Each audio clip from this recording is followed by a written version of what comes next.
बिस्मिल्लाहिर्रहमानिर्रहीम। Welcome to the Quaid-e-Azam institute of medical and health sciences.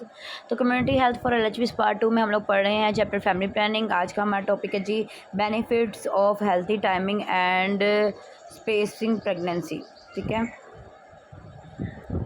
For new born यानी कि बच्चे के लिए क्या बेनिफिट्स हो सकते हैं। Newborn are more likely to be born strong and healthy. बच्चे जो होंगे वो ज़्यादा मजबूत और हेल्दी होंगे। ठीक है, newborn may be breast fed for a longer period of time. बच्चे जो हैं, अगर तो हम प्रेगनेंसी में अच्छी स्पेस रखेंगे तो बच्चे जो है ना वो अच्छी ब्रेस्ट फीडिंग यानी कि अपने लॉन्गर पीरियड के लिए ब्रेस्ट फीडिंग कर सकते हैं, which allow them to experience the health and nutritional benefit of breast feeding. जिसकी वजह से क्या है, उनको ब्रेस्ट फीडिंग के जो फ़ायदे हैं, जो न्यूट्रिशनल बेनिफिट्स हैं वो मिल जाएंगे। Mother baby bonding is enhanced by breast feeding which facilitate the child overall development.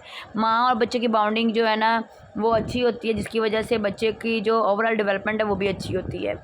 Mother who are not caring for another young child under the age of 3 may be better able to meet the need of their newborn. उन्होंने बोला है वो माएँ जिनके बच्चे जो है ना 3 साल से छोटे नहीं ना होते, तो उन माओं को नए बच्चों को जो है ना संभालना ज़्यादा ईजी होता है। ठीक है, जो बच्चे 3 साल से छोटे होंगे फिर बच्चा हो जाएगा तो उसको संभालना, उसकी ना ज़रूरत पूरी होगी ना उसकी ज़रूरत पूरी होगी। ठीक है, अब इसके नुकसान अगर हम लोग HTSP नहीं करेंगे तो उसके नुकसान क्या होंगे। Risk of new born infant mortality is higher. बच्चे के शरह मौत ज़्यादा है।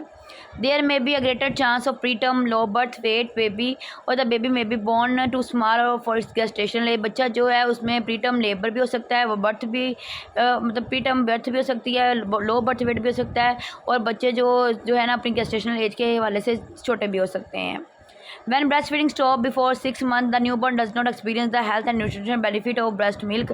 अगर 6 महीने से पहले ही बच्चे को ब्रेस्ट फीडिंग बंद करवा दी जाए तो उसको वो बेनिफिट नहीं मिलते हैं। And the mother may be bond में भी डिमिनिश, माँ और बच्चे का जो बॉन्डिंग होती है वो डिमिनिश हो जाती है, ख़त्म हो जाती है, विच में इफेक्ट द बेबीज डेवलपमेंट, जिससे बच्चे की डेवलपमेंट जो है वो मुतासिर होती है। फॉर द मदर, अब माँ के लिए क्या फ़ायदे हैं। The mother has a reduce risk of complication which are associated with closely space pregnancy. यानी कि माँ को वो रिस्क कम होगा जो उसको प्रेगनेंसी लेने की वजह से हो सकता है। She may have more time to take care of baby if she does not have to deal with the demand of a new pregnancy. उन्होंने बोला अगर वो नई प्रेगनेंसी की डिमांड नहीं करती तो वो अपने बच्चे को अच्छा टाइम दे सकती है। She may be breast fed longer, वो अपने बच्चे को ज़्यादा लंबे अरसे के लिए ब्रेस्ट फीडिंग करवा सकती है। Longer duration of breast feeding is linked to reduce risk of breast and ovarian cancer. लंबे अरसे के लिए ब्रेस्ट फीडिंग करवाने से ब्रेस्ट और ओवेरियन कैंसर नहीं होता है। She may be more rested and well nourished so as to support the next healthy pregnancy. यानी कि उसकी हेल्थ भी ठीक हो जाएगी तक, और वो रेस्ट भी कर लेगी, उसकी नरिशमेंट भी ठीक हो जाएगी, जिससे आने वाली प्रेगनेंसी जो होगी वो हेल्थी होगी। She may have more time for herself, her children and her partner and to participate in educational, economic and social activities. उसके पास टाइम होगा वो अपने लिए भी, अपने बच्चों के लिए भी, अपने पार्टनर के लिए भी, और सोशल इकोनॉमिकल एक्टिविटीज़ में भी। She may have more time to prepare physically, emotionally and financially for her next pregnancy. वो अपनी अगली प्रेगनेंसी के लिए हर लिहाज से, जिस्मानी लिहाज से, जहनी लिहाज से और फाइनेंशली भी जो है ना स्ट्रॉन्ग हो सकती है। डिसएडवांटेज क्या होंगे जिसको ना लेने के, वो है जी सबसे पहले women who experience closely space pregnancies are, यानी कि जो प्रेगनेंसी लेती है ना वक्फा नहीं लेती, are at increase risk of miscarriage, वो मिसकैरेज का होने का खतरा ज़्यादा होता है। More likely to induce an abortion होने का खतरा होता है। And at a greater risk of maternal death, और माँ की डेथ का भी खतरा होता है। आगे फादर के लिए देखें, his partner may find more time to be with him which may contribute to a better relationship. उसका जो पार्टनर है ना वो अपने पार्टनर के साथ अच्छा टाइम स्पेंड कर सकता है, जिससे उनका रिलेशनशिप बेटर होगा। Expense associated with new pregnancy will not be added to expense of the last born child. यानी कि जो पिछले बच्चे का भी एक्सपेंसेस चल रहे हैं तो नए बच्चा पैदा होने से उसके एक्सपेंसेस जो है ना नहीं बढ़ेंगे, नया पैदा होगा ना बढ़ेंगे। More time between birth may allow a man time to plan financially and emotionally before the birth of the next child if the couple plans to have one. अगर उन्होंने बोला है कि ये वो स्पेस ले लेंगे तो उनको आने वाली प्रेगनेंसी के लिए इतना टाइम मिल जाएगा कि वो अपना प्लान बना सके फाइनेंशियली भी और इमोशनली भी। नेक्स्ट इसका डिसएडवांटेज क्या होगा जी, the stress from closest paced pregnancy may prevent couple from having a fulfilling relationship. Pregnancy जो होती है ना वो फिर रिलेशनशिप को जो है ना फुलफिल नहीं करती। If the mother is too tired from a new pregnancy and raising an infant she may not have the time और energy to spend her with her partner. अगर माँ के पास एक बच्चा पहले है और फिर वो प्रेगनेंसी कंसीव कर रही है तो उसके बाद इतना टाइम नहीं होगा वो अपने पार्टनर को टाइम दे सके और ना उसके पास एनर्जी होगी।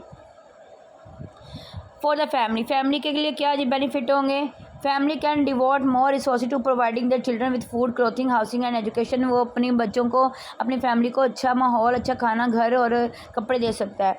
अ new pregnancy require money for antenatal care. नई प्रेगनेंसी के लिए एंटीनेटल केयर करवाना तो पैसे चाहिए होंगे। बेटर नरिशमेंट के लिए भी पैसे चाहिए होंगे। Saving for the delivery cost and cost associated with the need of the baby. फिर डिलीवरी के लिए पैसे, बच्चे के लिए पैसे चाहिए होंगे। इलनेस और a need for emergency care is more likely if the woman has closely pregnancy. अगर ज़्यादा उसको जल्दी प्रेगनेंसी हो जाएगी तो उसको कॉम्प्लिकेशन का खतरा हो सकता है। कॉम्प्लिकेशन के खतरे से क्या होगा, फिर पैसे लगेंगे, एमरजेंसी केयर की ज़रूरत होगी। Unanticipated expense may lead to difficult financial circumstances of poverty. उन्होंने बोला जो हम लोग गैर ज़रूरी अपने खर्चे बढ़ा लेते हैं ना तो उसकी वजह से गुर्बत भी आ सकती है।